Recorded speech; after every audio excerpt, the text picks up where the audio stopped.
हे सुवा ऐकलंच काय काय झालं ते? अगं इकडे ना काय तिथे बसलं सांगत नाही काय झालं काय झालं. अरे कोणाचं झालं हे तो आहे ना शिक्क्यांचा टिंटे आहे ना तो शिवाजी पार्कला होता. एका मुलीला घेऊन काय ना काही दगडाचा ठोकळा होता. जाम आगाऊ निघाला. हा पोरगाले चांगला आता लय थारा मी बाई मग माहितीये तुम्हाला कसं आहे तो? मला चांगलं वाटतं बाबा. पण अरे भाई तुम्ही लोक काय ते गप्पा मारत बसले? बायका शिव्या घालतात तुमच्या नावाने.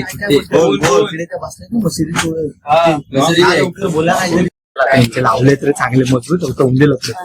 अरे तुम्ही काय बायका मशिदी सोडत बसले? पोरं तुम्हाला काय काय बोलतात? ही शिवा अशीच राहते, ही नुसती चावणी नर्सरी लावली असते. तुम्ही पोरं तिथे बसतात ना गप्पा मारत. आता